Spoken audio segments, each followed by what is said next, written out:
Welcome to God's Beloved Church semuanya. Dan kalau yang belum kenal, nama saya Pastor Fed. Dan hari ini kita akan sama-sama melihat dari masih berhubungan sama tema kita. Ya, jadi untuk GBC tahun ini tema kita adalah The Year of the Blessings of the Promised Land. Ya, jadi kita masih akan melihat dari sini.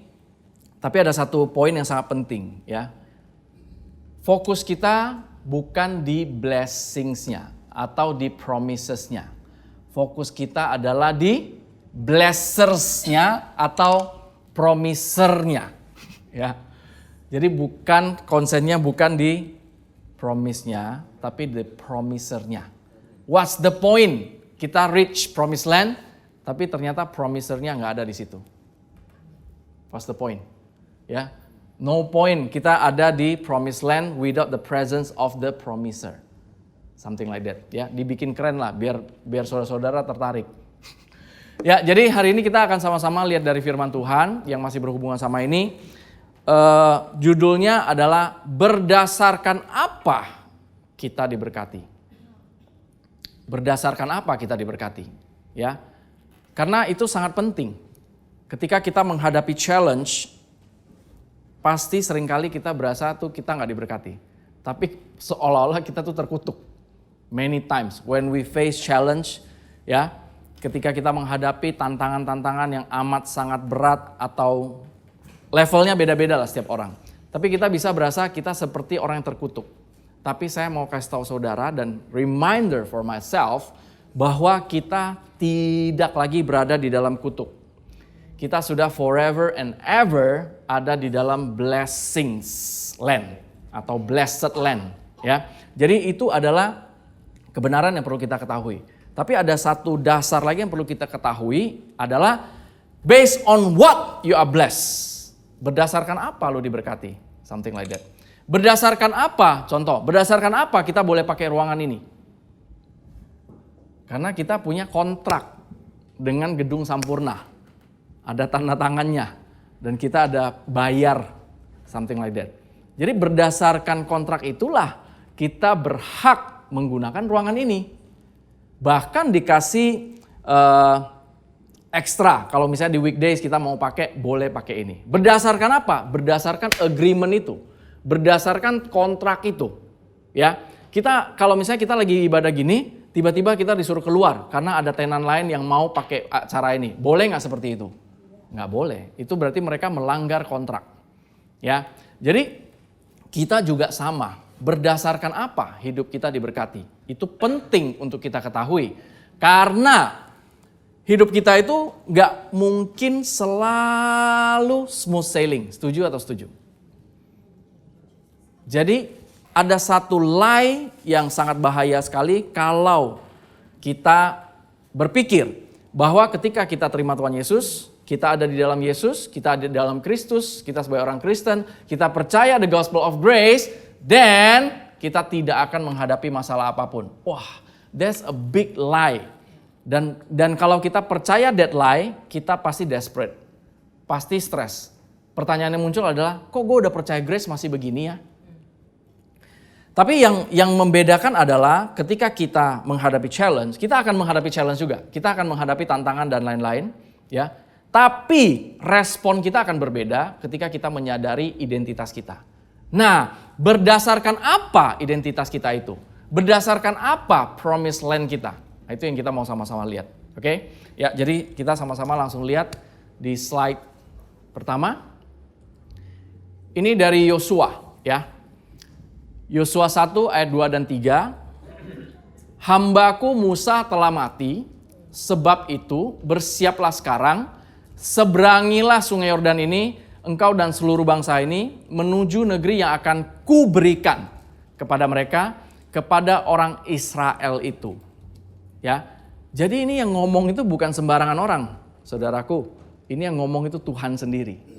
Oke? Yang akan kuberikan kepada mereka. Setiap tempat yang akan diinjak oleh telapak kakimu, kuberikan kepada kamu, seperti yang telah kujanjikan kepada Musa. Jadi yang diberikan itu adalah sesuai dengan yang dijanjikan. Itu adalah firman Tuhan. Itu yang ngomong itu Tuhan, bukan sembarangan orang. Ya. Jadi kejadian ini kapan? Ketika mereka sudah keluar dari Mesir dan berjalan, wandering ya. And then Musa mati. Nah, ini proses terjadinya ini adalah waktu Musa sudah mati. Jadi di sini kita lihat bahwa yang menjanjikan itu adalah Tuhan, yang akan memberikan itu juga Tuhan. Jadi bukan inisiatifnya bangsa Israel sendiri kepengen promised land. Tapi memang dari awal adalah plannya Tuhan to bless them, to give them the promised land. Ya, jadi akan kuberikan and then yang telah kujanjikan. Dua kata kunci itu yang perlu kita ingat juga. Tuhan juga ingin memberikan kepada kita yang telah Dia janjikan. Amin. Dan kenapa kita bisa pegang kata-katanya? Karena Tuhan adalah orang yang track record-nya itu nggak pernah fail. Amin. Kadang-kadang dalam kita menghadapi challenge kita berasa kok kayaknya Tuhan lebih lemah daripada problem yang kita hadapin. Kalau menurut saya it's only a matter of perspective, how we see things. Tapi kalau kita pakai kacamata Tuhan, Dia punya sebuah master plan yang luar biasa buat kita. Dia tidak pernah merancangkan yang jahat, tidak pernah merancangkan yang jelek-jelek buat kita. Amin. Nah, kita lihat next ayat berikutnya. Dari padang gurun dan gunung Libanon yang sebelah sana itu sampai ke sungai besar, yakni sungai Efrat, seluruh tanah orang Het sampai ke laut besar di sebelah matahari terbenam, semuanya itu akan menjadi daerahmu. Tadi kuberikan, kujanjikan, ini akan menjadi daerahmu. Jadi confirmation demi confirmation, Tuhan tuh ingetin melalui firman-Nya. Ya. Jadi yang kita baca ini semua adalah firman Tuhan. So I want to encourage kita semua untuk mengingatkan kita, identity kita, hak kita melalui firman Tuhan. Jangan cuma dengar orang kata dia, kata pastor ini, kata bro ini, kata sis ini. No, don't do that. Maksudnya jangan settle sampai di sana doang. Tapi go to the word and then benar-benar baca and then we know, kita baca kontraknya itu kita baca sendiri. Hak kita. Jadi kita nggak gampang ketipu. Ya, seringkali saya somehow diingatkan terus bahwa the devil comes to steal, kill, and destroy. Berarti ada musuh yang akan datang, dia nggak akan biarin kita, full of victorious life. Dia akan berusaha datang, mencuri, membunuh, dan membinasakan. Tapi puji Tuhan nggak titik sampai di sana. Lanjutannya adalah, but I have come. Aku telah datang. Ini Yesus yang ngomong. Aku telah datang supaya mereka mempunyai hidup yang berkelimpahan. Ya, jadi itu adalah firman Tuhan. Kalau misalnya kita tidak tahu John 10:10, maka kita akan istilahnya tidak tahu. Ternyata ada kuasa yang berusaha akan mencuri kehidupan kita. Dan kita nggak tahu ternyata janjinya Tuhan adalah memberikan kita abundant life. Abundant life itu bukan cuma Rolls Royce dan lain-lain ya. Ya itu mungkin termasuk, tapi damai sejahtera ketika kita menghadapi problem, all of that. Ya, jadi kita lihat dari firman Tuhanlah kita tahu hak kita. Dari firman Tuhanlah kita tahu identity kita. Dari firman Tuhanlah kita tahu dasar kenapa kita bisa diberkati. Amin. Next. Nah, ini Yosua 24 itu kayak kita langsung flashback dari tadi kan Yosua 1 ya. Kita langsung fast forward kayak nonton Netflix. Bisa Netflix bisa cepetin ya? Kok nggak ada yang jawab sih? Kalian nggak nonton Netflix ya? Oh di sini nggak ada yang nonton Netflix. Oke ya. Jadi dicepetin langsung ke ayat 2 pasal 24. Kalau nanti saudara-saudara baca di rumah, ayat 24 ini seperti sebuah conclusion dari perjalanan bangsa Israel. Ya, ayat 24 ini. Nah, tadi kan ayat pasal 1 adalah ketika Musa mati, mereka baru mau enter that land kan? Nah, sekarang ayat 24 kita lihat apakah yang dipromise yang Tuhan bilang mau berikan itu akhirnya mereka dapat nggak? Ya, kalau kita yang sudah baca Alkitab ya kita tahu mereka dapat. Tapi dari ini Yosua 24 ayat 10 dan 11. Tetapi aku tidak mau mendengarkan Bileam. Jadi kalau saudara baca dari ayat 1 diceritain tuh Abraham, anaknya Tera, bla bla bla bla bla sampai ke ayat sini. Sampai si Bileam itu disewa sama Balak itu buat ngutukin bangsa Israel tapi nggak terjadi. Nah ayat 10-nya katakan, Tetapi aku tidak mau mendengarkan Bileam, sehingga Bileam tuh tadinya mau keluarinnya tuh kutuk, tapi somehow berkat, jadinya berkat ya. Sehingga ia pun memberkati kamu. Demikianlah aku melepaskan kamu dari tangannya. Tuhan yang melepaskan bangsa Israel dari kuasa jahat. Tuhan juga yang melepaskan saudara dan saya dari kuasa jahat. We cannot. Kita nggak sekuat itu, kita nggak sekeren itu, kita nggak sehebat itu. Kita cuma bisa bergantung sama super powernya Tuhan. Amin. Dan ayat 11, setelah kamu menyeberangi sungai Yordan dan sampai ke Yeriko, berperanglah melawan kamu warga-warga kota Yeriko. Orang Amori, orang Feris, orang Kanaan, orang Het, orang Girgasi, orang Hewi, dan orang Yebus. Tetapi mereka itu kuserahkan ke dalam tanganmu. Tuhan yang menyerahkan musuh-musuh ini ke dalam tangan Israel. Sekali lagi, bukan kekuatan bangsa Israel. Bukan mereka begitu keluar dari Mesir, and then mereka training jadi warrior semua. Tapi benar-benar mereka itu bergantung sama Tuhan. Dan sesuai dengan janjinya Tuhan, Tuhanlah yang menyerahkan musuh-musuhnya itu ke dalam tangan mereka. So, whatever challenge yang saudara dan saya hadapin, itu kan musuh-musuh kita. Right? Percayalah, Tuhan yang akan menyerahkan itu semua ke dalam tangan kita. Dan ditaruh di bawah kaki kita. Amen? Because who we are and whose we are. Karena kita milik siapa dan kita ini siapa. Itu adalah dasarnya. Nanti kita lihat lagi, lebih dalam lagi. Nah, jadi ini Tuhan berjanji, Tuhan memberikan, ini Tuhan yang serahkan. Next. Ini udah istilahnya Yosua itu udah mau meninggal, umur 110 dia. Jadi ayat 24 ini tuh kayak dia lagi tulis kesimpulan. Oke? Ketika mereka akhirnya sudah masuk ke dalam. Nah, jadi kemudian di sini Tuhan bilang, aku melepaskan tabuhan mendahului kamu dan binatang-binatang ini menghalau mereka dari depanmu seperti kedua raja orang Amori itu. Sesungguhnya bukan oleh pedangmu dan bukan oleh panamu. Bukan karena mereka jago main pedang. Bukan karena mereka jago arrowing. No, semuanya bukan karena kehebatan mereka.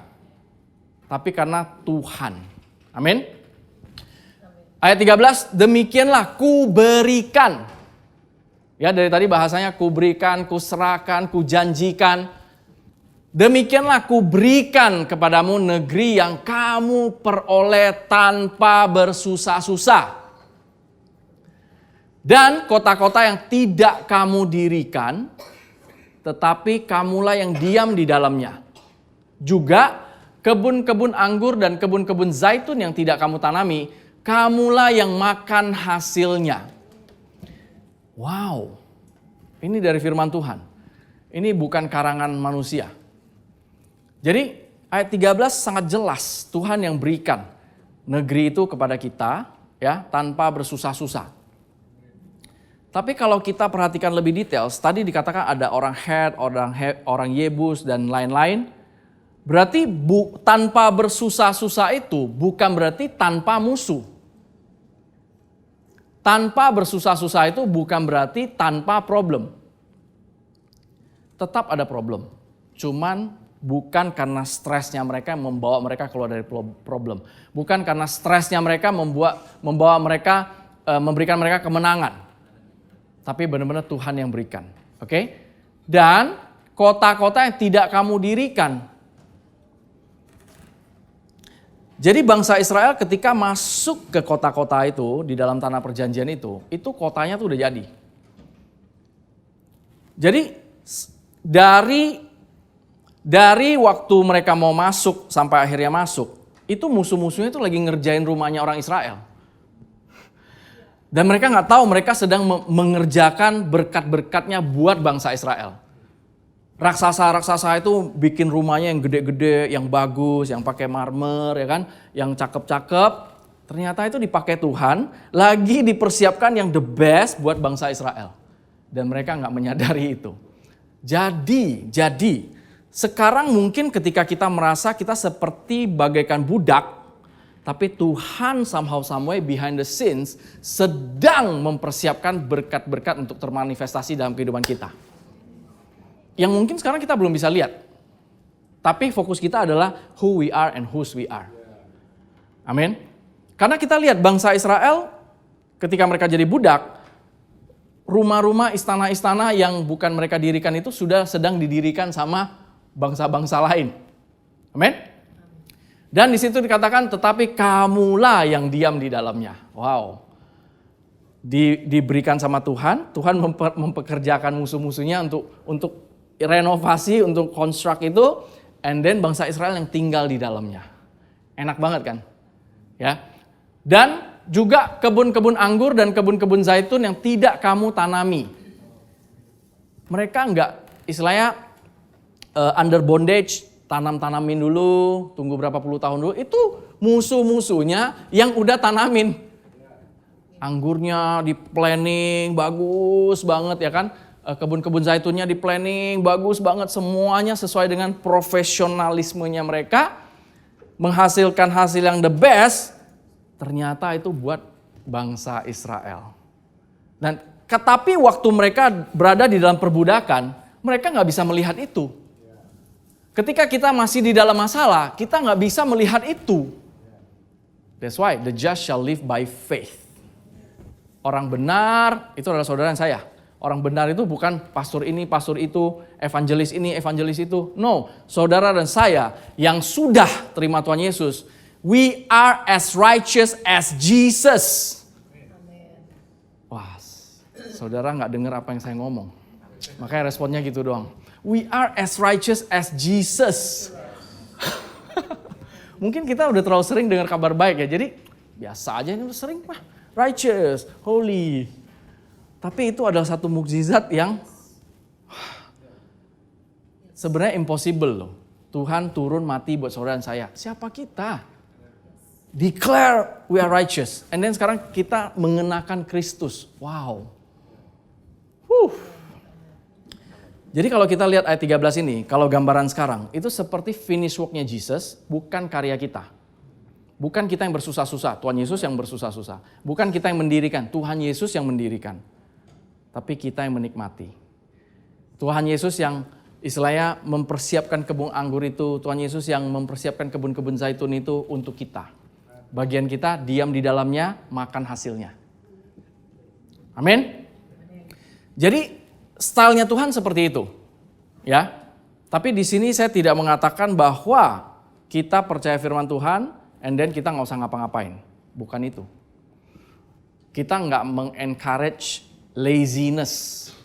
Tuhan juga nggak meng-encourage laziness. Ya, so jangan abuse firman Tuhan ini. Ya udahlah, kan kata Tuhan kamu nggak usah bersusah-susah. Ya gue nggak usah ngapa-ngapain, tunggu di rumah aja tidur-tiduran, Netflix aja nanti tiba-tiba ada yang hire gue jadi CEO. Atta Halilintar ketawa. Ya, jadi nggak seperti itu. Tapi ketika kita menghadapi challenge, kita tahu God will bring us out from that problem. God will bring us out. Oke Tuhan, step by step aku jalanin. I believe, I choose to believe. You are still good. Kondisinya mungkin bisa sucks, tapi Tuhan tetap good. Kondisinya mungkin bisa sangat-sangat parah banget, tapi Tuhan tetap baik. Itu kita yang milih. Tuhan nggak bisa pakai remote. Pilih baik ya. Tit. Pilih percaya ya. Tit. Nggak bisa. Karena Tuhan nggak bikin kita kayak AI robot gitu. Ya. Tapi kita diberikan free will. And then ada something yang Tuhan tidak bisa intervensi, yaitu faith-nya kita. Faith-nya kita. The just shall live by faith. Saudara dan saya orang-orang benar. Lebih tepatnya lagi orang yang sudah dibenarkan shall live by faith. Kita hidup dari percaya. Percaya apa? Percaya karya Yesus yang sudah selesai dengan sempurna. Itulah identitas kita. Ya. Jadi di sini ini ayat 24. Ya. Demikianlah. Berarti itu udah selesai. That's how I did it. Ya kan? Nah, kita lihat next lagi. Kejadian 15 ayat 14, tetapi bangsa yang akan memperbudak mereka akan kuhukum dan sesudah itu mereka akan keluar dengan membawa harta benda yang banyak. Ini udah bukan di Yosua, saudara-saudaraku. Inilah dasar dari kenapa mereka bisa enjoy the promised land. Kenapa saudara dan saya bisa enjoy the promised land? Inilah dasarnya di Kejadian 15. Kita lihat pelan-pelan. Kejadian 15 ayat 14. Tetapi bangsa yang akan memperbudak mereka akan kuhukum dan sesudah itu mereka akan keluar dengan membawa harta benda yang banyak. Kalau saudara baca itu di dalam Alkitab dikatakan ketika malam bangsa Israel keluar dari Mesir, itu kurang lebih ada 2 juta miliarder baru. Mereka membawa barang harta benda yang sangat banyak sekali. Ya. Dan itu bukan terjadinya pada saat itu baru didesain seperti itu, baru didesain seperti itu. No. Yosua 24 sama Kejadian 15 itu sekian ratus tahun jaraknya. Insidennya. Tapi sekian ratus tahun yang lalu Tuhan udah bilang gini, mereka akan keluar dengan membawa harta benda yang banyak. Jadi bukannya Tuhan catching up sama plannya manusia, tapi dia sudah melihat ini semua dari finish work. Ya, jadi dari 14 kita lihat, dan itu ya kejadian, itulah yang terjadi. Mereka keluar dengan membawa harta benda yang banyak. Amin. Karena dia di luar ruang dan waktu. Kita desperate karena kita ada di dalam ruang dan waktu. Kita nggak bisa melihat kebun anggur, pohon-pohon kebun zaitun itu yang ditanam, rumah-rumah yang gede yang di itu, kita nggak bisa lihat. Tapi sedang dipersiapkan sama Tuhan. Jadi kenapa bisa seperti itu terjadinya padahal sekian ratus tahun yang lalu? Karena sekian ratus tahun yang lalu, Tuhan itu sign kontrak sama seseorang. Efeknya sampai saudara dan saya, sampai cucu, cicit, dan seterusnya kontrak itu berlaku. Nggak ada expire date-nya. Kapan kontrak itu disign? Kita lihat di sini. Kejadian 15 ayat 17. Ketika matahari telah terbenam dan hari menjadi gelap, maka kelihatanlah perapian yang berasap beserta sulu yang berapi lewat di antara potongan-potongan daging itu. Kalau saudara pernah nonton film kungfu nggak? Pernah ya? Jadi di situ kalau mereka mau jadi jadi brother yang kayak lebih dekat daripada brother kandung, biasanya itu mereka melakukan ini di black, and then somehow kayak ada pertukaran darah sama darah. Something like that. Nah, kalau di sini kita lihat di antara potongan-potongan. Jadi ada binatang-binatang yang disacrifice untuk mengikat kontrak itu. Tapi kita tahu bahwa yang mengikat kontrak itu Abraham diwakili sama the Son of God. Mengikat kontrak sama Father God. Karena ketika kontrak itu terjadi, Abraham dibuat tertidur. Karena kalau Abraham yang mewakili kita untuk mengikat kontrak sama Allah Bapa, 1 second after that pasti fail. Karena qualification-nya Tuhan. Ya. Jadi inilah terjadinya kontrak antara Tuhan, the Father God sama the Son of God mewakili Abraham. Dan saudara saya kenapa punya dasar untuk diberkati? Karena kita adalah keturunan Abraham. Di dalam Kristus. Bukan semua orang keturunan Abraham. Kalau kita bicara keturunan berarti kita bicara warisan. Kenapa saudara saya berhak menerima warisan dari Abraham? Karena kita ada di dalam Kristus. Bukan karena kita layak. Pret banget itu. Sudah pasti kita gak layak sama sekali. Tapi karena kita dilayakkan. Lebih enak dilayakkan atau kita berusaha sampai layak? Mau sampai tahun baru apapun gak mungkin layak kita. You think you can, but you cannot. Tapi kalau kita dalam melihat under the gospel of grace, we think we cannot, but we can. Maksudnya kita nggak bisa mengusahakan, tapi kita bisa terima. Amin. Nah, dan kita lihat next lagi. Nah, Kejadian 15 ayat 18 dan 21. Pada hari itulah Tuhan mengadakan perjanjian dengan Abram serta berfirman. ini kurang lebih 400-an tahun yang lalu sebelum Yosua 24. Yang tadi bilang demikianlah kuberikan kamu ini, kamu itu, promises yang sudah terjadi. Tapi dasarnya di trace back adalah kurang lebih 400-an tahun. Disinilah kontraknya mulai. Pada hari itulah Tuhan mengadakan perjanjian dengan Abram serta berfirman, kepada keturunanmu lah kuberikan negeri ini, mulai dari sungai Mesir sampai ke sungai yang besar itu, sungai Efrat. Yakni tanah orang Keni, orang Kenas, orang Kadmon, orang Het, orang Feris, orang Refaim, orang Amori, orang Kanaan, orang Girgasi, dan orang Yebus itu. Jadi kalau saudara baca di Yosua 24, ini dimention orang-orang ini. Jadi dari 400-an tahun yang sebelumnya, Tuhan udah declare musuh-musuh ini akan dibawanya bangsa Israel. Sebelum generasi itu muncul pun, promises ini tuh kontraknya tuh udah jalan, and then musuh-musuh yang berada di bawah mereka itu udah Tuhan sebutin. So amazing ya, maksudnya kita punya Tuhan yang di luar ruang dan waktu, tapi ya memang seringkali kita karena kita nggak di luar ruang dan waktu. kita walk in time and space. Jadi yang membuat kita desperate itu, we want it to happen now. Now, Lord. Tapi many times kan nggak bisa seperti itu. Nah, ketika when we want it to happen now, and it doesn't happen, do we still choose to believe He is a good God? Atau, you are good, Lord, because you make it happen now. Kita bisa milih. Kita mau milih yang mana? Tunjukin dulu dong. Wah, berarti bukan by faith dong. Faith itu simple banget. Have good opinion about God. Dalam kondisi yang separah apapun, kita tetap, you are good, Lord. Kondisiku mungkin sucks banget, you are good. I know you are doing something now. You are cooking something. You are good. Dari seperti itu kita baca lagi firman Tuhan, kita baca lagi identity kita baca lagi dasar kita bisa diberkati. Untuk mengingatkan kita. Because we forget every day. Ya. Jadi nama suku-suku ini, orang ini muncul di Kejadian 15. Tadi saya sudah bacain itu muncul juga di Yosua 24. Padahal jaraknya itu kurang lebih 400-an tahun, saudaraku.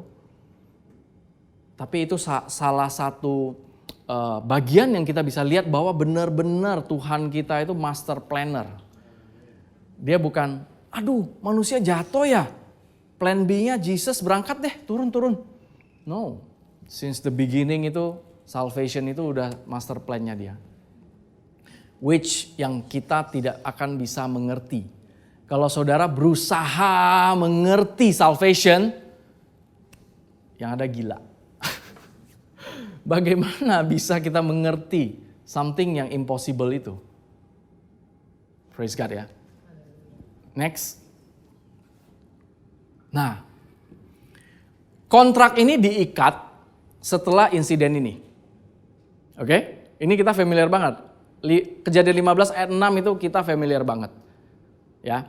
Ayat 5 katakan, lalu Tuhan membawa Abram keluar serta berfirman, coba lihat ke langit, hitunglah bintang-bintang, jika engkau dapat menghitungnya, maka firman-Nya kepadanya, demikianlah banyaknya nanti keturunanmu.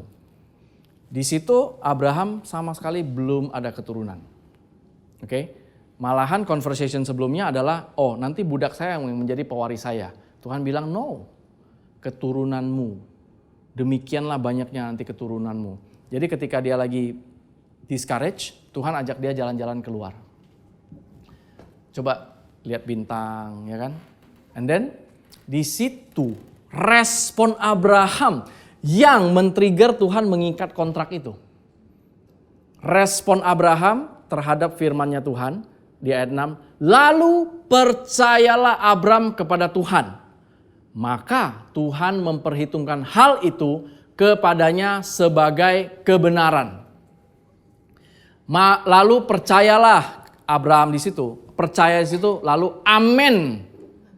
Lalu Abraham amen kepada Tuhan, aman kepada Tuhan, dia percaya. Walaupun dia belum bisa melihat, tapi dia percaya.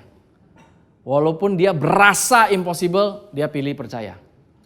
Dan karena dia percaya, Tuhan memperhitungkan hal itu kepadanya sebagai kebenaran. Ayat 7 katakan, lagi firman Tuhan kepadanya, akulah Tuhan. Akulah Tuhan yang membawa engkau keluar dari Ur Kasdim untuk memberikan negeri ini kepadamu menjadi milikmu. Ini kan 5-7. Tadi waktu kita baca kontrak itu kapan disign, itu dari 8 mulai. Jadi insiden inilah yang menjadi dasar kontrak itu diikat. Ya. Dan ada beberapa details ketika Abraham mempertanyakan, tapi Tuhan meresponi dengan come to levelnya Abraham. Sebenarnya Tuhan perlu gak sih pakai kontrak-kontrak gitu? Tuhan gak perlu. Kita yang perlu. That's why dia datang ke levelnya kita. Kalau kontrak itu kan bisa di break ya. Kontrak itu bisa di break. Tapi covenant gak bisa di break. Jadi kalau misalnya dua orang yang tadi saya bilang kalau di film kungfu itu mereka berjalan di antara binatang, potongan-potongan binatang itu. And then you are mine, I am yours. Ya kan? What belongs to you belongs to me. Ya kan? My money is my money, your money is my money. Salah. My money is your money is my money, something like that. Kalau ada yang melanggar, masa lalu masalah gua bro. Masalah gua masalah lu juga bro, something like that. And then kalau ada yang melanggar, akibatnya adalah seperti binatang-binatang ini yang dipotong-potong tadi. Kurang lebih seperti itu, mereka mengikat covenant. Jadi, makanya tadi saya bilang kalau misalnya Abraham yang mewakili kita mengikat perjanjian itu, dari detik pertama udah fail. Pasti udah fail covenant itu. Dan Tuhan tahu. That's why yang mewakili Abraham ketika dia tidur itu adalah the Son of God. Dan a Son of God mengikat covenant sama the Father God yang dua-duanya tidak mungkin fail. Itu yang menjadi dasar kita bisa diberkati. Itu yang menjadi dasar kita diberkati. Bukan sesuatu yang gampang, bukan sesuatu yang bisa di-break. Tapi sesuatu yang tidak bisa di-break. Nah, atas dasar inilah Abraham waktu itu bagiannya apa? Dia percaya. Ketika Tuhan ngomong, demikianlah banyaknya nanti keturunanmu, and then show the stars, the gospel stories. Jadi Abraham memilih percaya, and then Tuhan memperhitungkan itu sebagai kebenaran. Dan di dalam Kejadian 15 ini banyak sekali first mention. Pertama kali disebutkan di dalam Bible itu menjadi sebuah dasar untuk kita mempelajari kata itu. Nah, jadi di sini yang setahu saya aman pertama kali mention di sini dan juga kebenaran pertama kali mention di sini. Jadi berbarengan. So, faith sama righteousness itu adalah satu paket. Faith and righteousness. Jadi kita bisa live righteously is only by faith, bukan by action. Oh, berarti boleh sembarangan ya hidupnya ya? No. When you know you're righteous, you will live righteous. Kenapa seringkali orang gak mau live righteous? Because they don't know they are righteous. They think they are trash.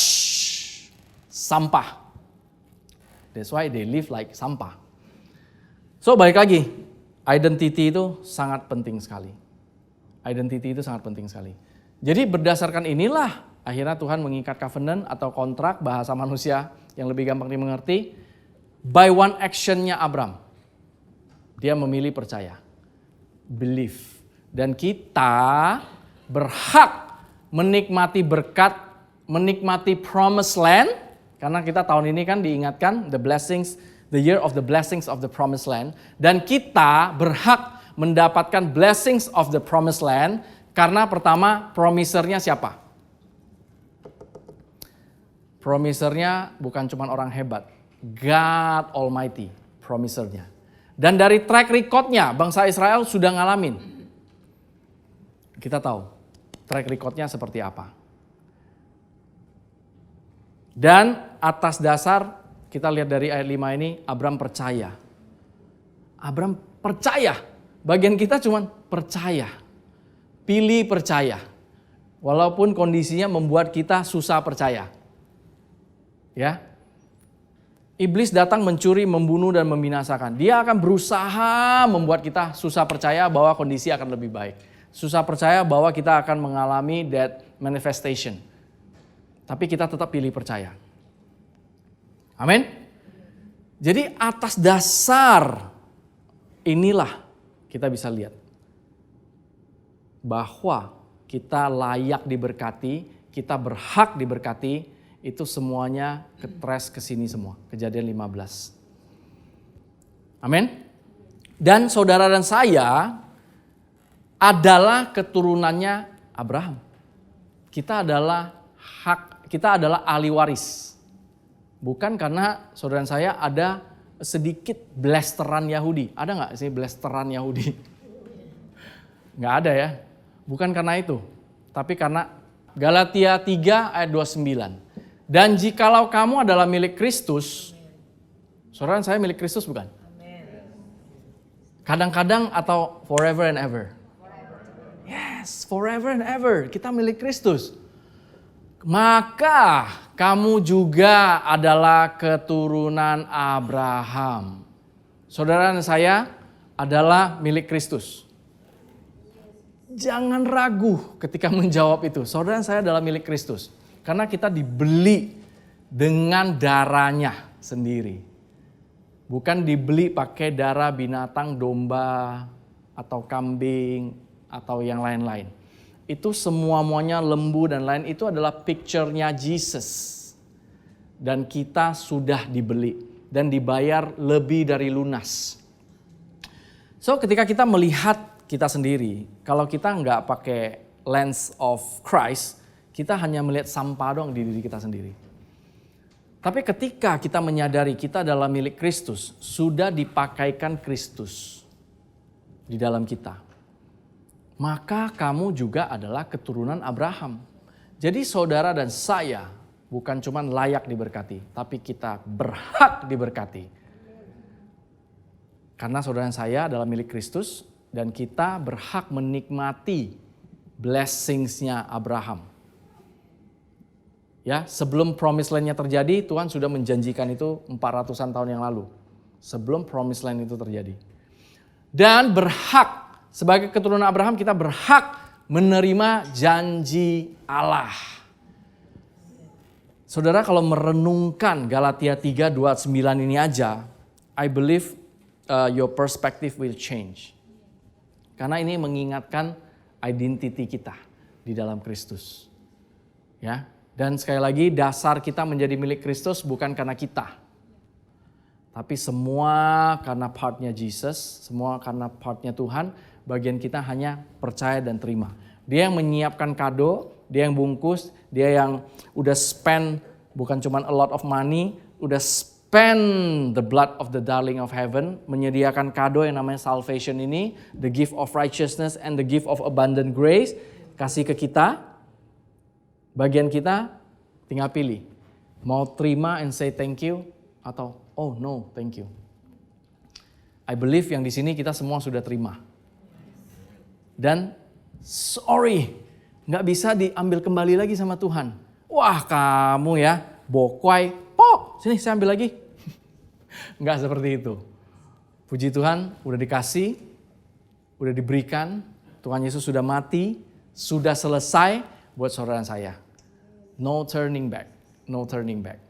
Ya, tapi many times ketika kita hadapin challenge, kita bisa dibuat musuh berasa kita tidak berhak menerima itu. But I want to remind you and myself, kita sangat-sangat berhak menerima semua the blessings of the promised land. Karena saudara saya adalah milik Kristus. Satu, saudara saya adalah keturunan Abraham. Bukan karena saudara saya adalah keturunan Yahudi. Tapi deeper than that, kita adalah keturunan Abraham. That's why kita adalah pewaris janji Allah. Amin. Okay, I think that's for today. Oke, saya undang kita sama-sama bangkit berdiri. We want to remind ourselves tentang karya Yesus yang sudah selesai. melalui Holy Communion. Ya.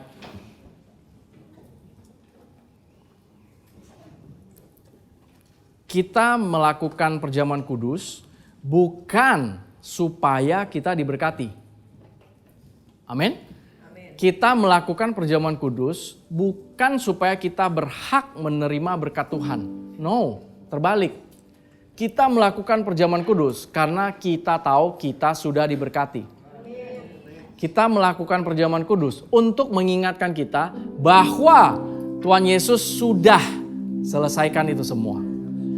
Kita melakukan perjamuan kudus untuk mengingatkan kita. Harusnya kita tuh ke neraka.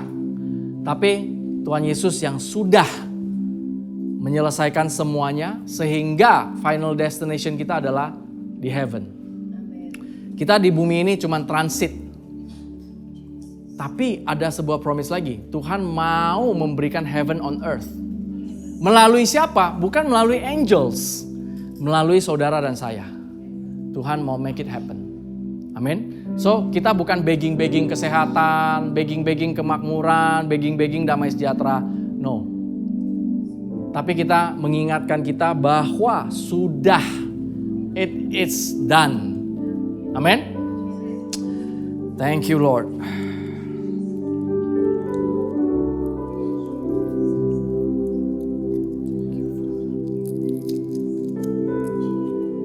Terima kasih Tuhan Yesus. Terima kasih untuk kebaikan-Mu, untuk karya-Mu. Engkau yang telah mengasihi kami, Engkau yang telah berkorban untuk kami. Tubuh-Mu sudah dihancur-hancurkan buat kami. Kami mau mengingat bahwa Engkau sudah menyelesaikan semuanya dengan sempurna. Tidak ada lagi sakit penyakit, kemiskinan, stres, anxiety yang bisa mencuri dari kami. Karena Engkau yang sudah menyelesaikan, Engkau yang sudah menanggung itu semua. Terima kasih Tuhan, bagian kami, we are yours, oh Jesus Christ. Kami adalah milik Engkau ya Tuhan Yesus.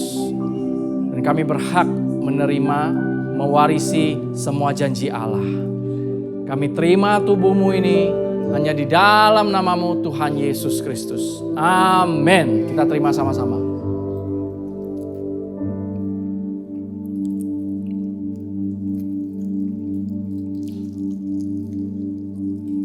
Thank you Jesus for your perfect body. Terima kasih Tuhan untuk tubuh-Mu. Dan kami juga mengangkat cawan darah ini ya Tuhan. Darah-Mu lah yang telah membayar lebih dari lunas atas semua hutang dosa kami. Atas semua hukuman-hukuman yang harusnya ditimpakan kepada kami. Thank you Jesus for your perfect blood. Bukan lagi darah binatang tapi darah Engkau sendiri. The darling of heaven. Yang merebut kami dari kuasa maut. Thank you Jesus. Thank you Jesus. Kau membayar lebih dari lunas. Itulah identitas kami ya Tuhan. We are yours, oh Christ. Kami terima darah-Mu ini di dalam nama Tuhan Yesus. Amin.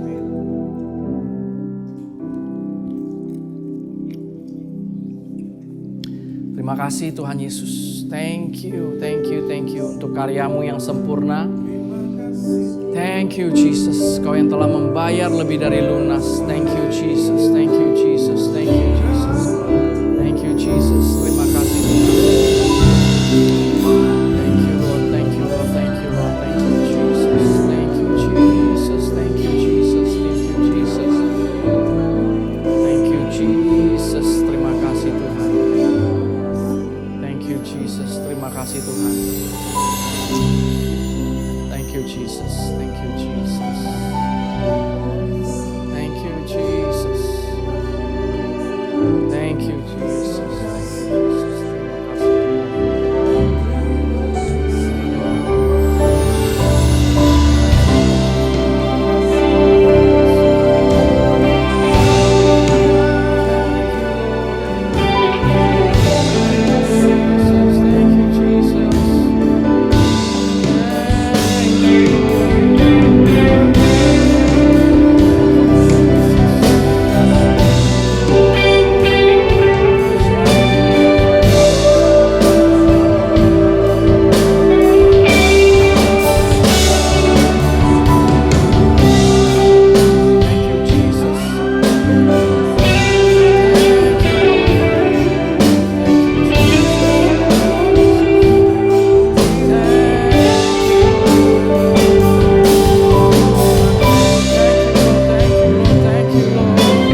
Terima kasih Tuhan untuk karya-Mu yang sudah sempurna Tuhan.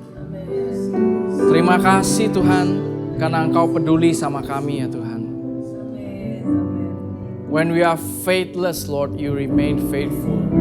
Ketika kami tidak bisa percaya, Kau tetap setia Tuhan.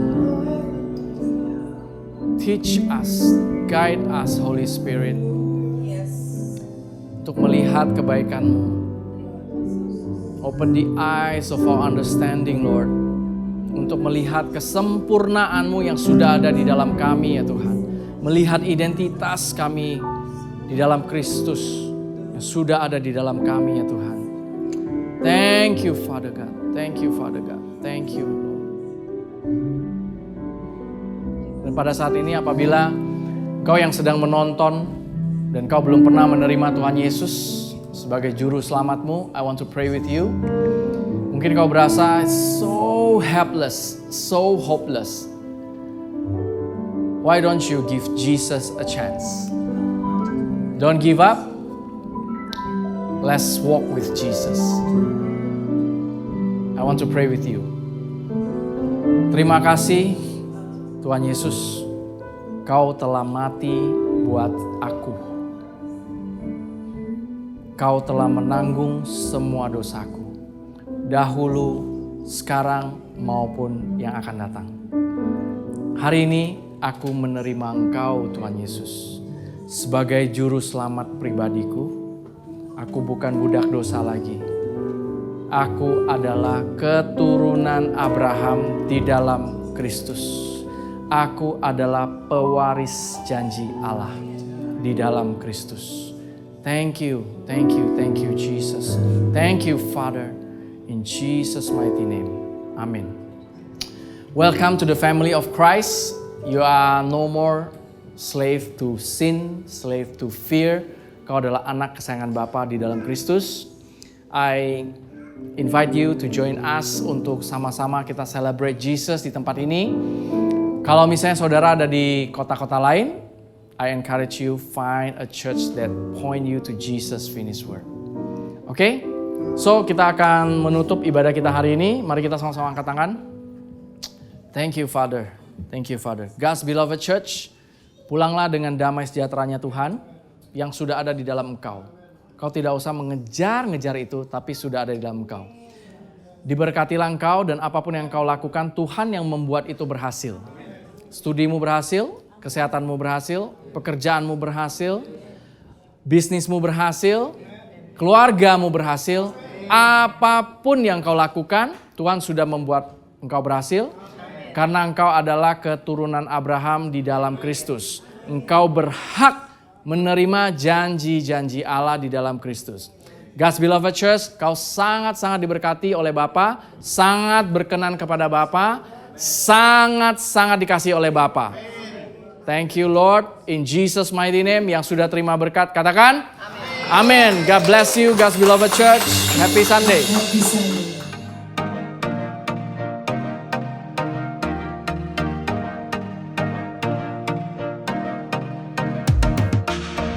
Terima kasih untuk saudara sekalian yang telah mengikuti ibadah GBC Jakarta bersama kami. Kami berharap saudara sekalian diberkati dan disegarkan oleh firman Tuhan yang telah disampaikan pada hari ini. Pastikan saudara mensubscribe channel YouTube kami dan ikuti terus update dan informasi GBC Jakarta di akun resmi media sosial kami di bawah ini. Shalom, Tuhan berkati.